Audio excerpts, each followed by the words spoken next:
The IFA impact is far wide and world over. In the last 12 years, we've challenged the odds, succeeded in achieving almost the impossible. In London, that was where the first Madame Tussauds statue of an Indian star was announced. It was Amitabh Bachchan. Thereafter, there have been at least about 6 other stars that have been immortalized in wax. The Bollywood section of Madame Tussauds is the most visited section in Madame Tussauds. So every season they launch one more star. I'm waiting for them to move now from Bollywood to other stars, and we've got the best out here. Sun City, South Africa. Amazing destination. This is where the premiere of Lagan was held. Prior to the premiere of Lagan, no Indian film was showcased as a regular release in South Africa. Post Lagan, there were prints that were flown in after the premiere because they were rotating prints across multiple theaters. That was the demand that Lagan generated. And it's not just about IFA, it's about the magic of Lagan, the beauty of Lagan, and what Amir and his friends had done. And all of it really propelled Indian cinema. Stir Kiniko signed up several Indian films thereafter.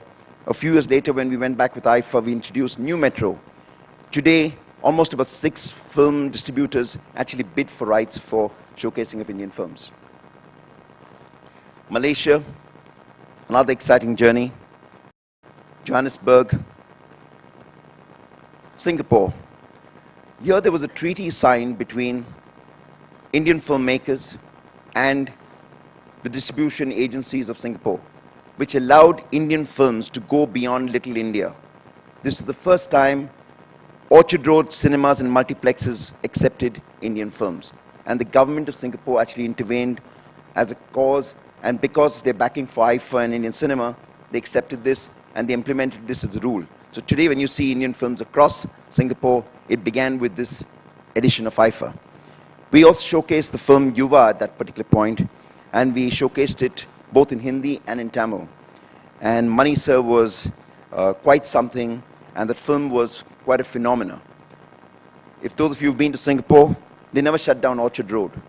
That day, Indian cinema shut down Orchard Road. Amsterdam.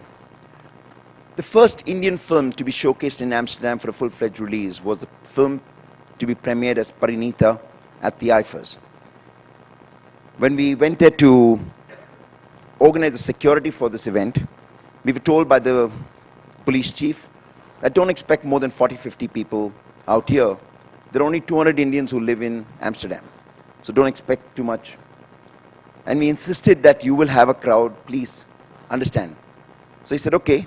At the mayor's intervention, he said, for this event, I'll give you your security the way you want it.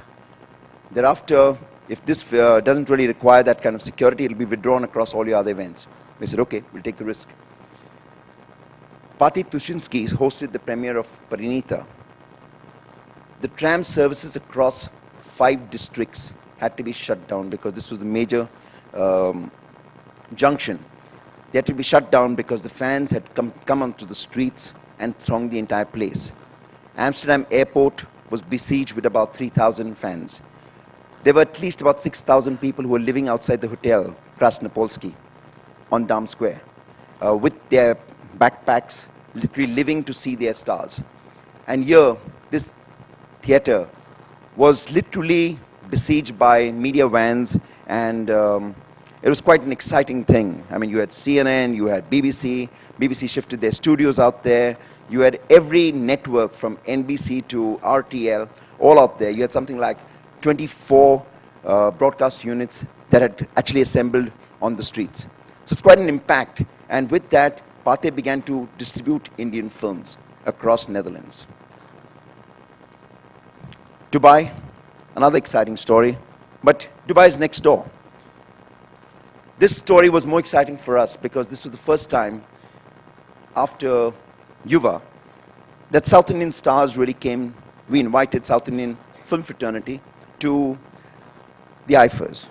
It was attended by Prabhu Ganeshan, Ram Kumar, Vikram Kennedy, Director Charan, Mammootty, Mr. Mohanlal, Sanjay Wadhwa, and several others.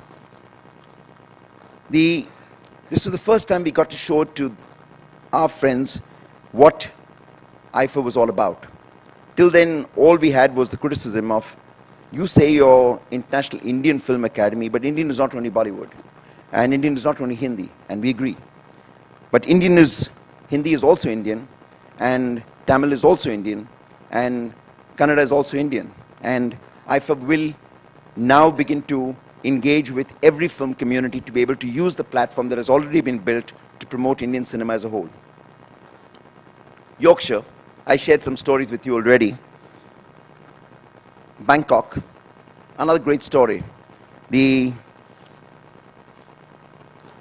royal family never comes to a private event. This is the first private event that they attended. They greeted the stars of Sarkar Raj, and the Bachchan family was in attendance. They were the main cast of Sarkar Raj. Macau. This was the 10th celebration of IFA. Prior to this, in Macau, you never had an Indian restaurant. Now you have multiple Indian restaurants. Macau has become the home for Indian weddings, Indian conferences, incentives, and also award nights. Colombo, an exciting story, going to the neighbor next door. A great story, one of great success. It has opened many chapters. They today support Indian films being filmed out there, and you've also had Ready, that has also been filmed there with Asin. Toronto. This has been an incredible story. Like I was saying, it starts with films, but it must go on to regular business. FICCI and the Canadian India Business Council signed an MOU. This MOU has far-reaching impact. It is blessed by the government of Canada, it's blessed by the Ontario government, and it allows a lot of scope for joint ventures, co-productions in films, joint ventures in regular business, tax rebates, and investment opportunities. Interestingly, the premier of the competing state of British Columbia, which is the capital is Vancouver, was here in India about 2 or 3 weeks ago, putting her bid in, saying, I want to host the IFA in 2013. Such has been the success for Toronto. We are dedicated to building and celebrating Indian cinema across the globe. We have to celebrate our stars. You take India to the world. The countries of the world present our stars, our directors, with doctorates, with keys to the cities, scrolls of honor. They honor our stars. When they honor our stars, they honor us, they honor India. Over the years, we have created opportunities for filmmakers to explore new territories, co-production treaties, exchange of talent, and technical know-how. We've got credible direct investment, tax rebates. We've had investments from tourism boards like that from Singapore into productions of India. When we did IFA in Singapore, Singapore created a $10 million fund to support Indian films over 7 years. You had films like Dawn, Krish, that have been supported through that effort. We'd like to see global shooting destinations, especially since most of our major films invariably are filmed abroad. Our goal, to increase markets for Indian films, locations, production tie-ups, animation, any and every opportunity. You would have heard over the last 2 days about how to increase digital revenue and every other, how to use platforms, how to use different techniques. We believe that what we do in IFA opens out new territories, allows us the opportunity to go beyond borders. World leaders will call on IFA. The world awaits you.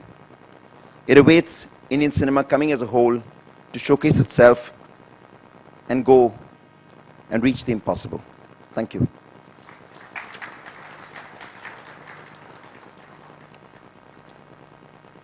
I think you've got a tight session. If there's any question that you want, I'm available outside or right here.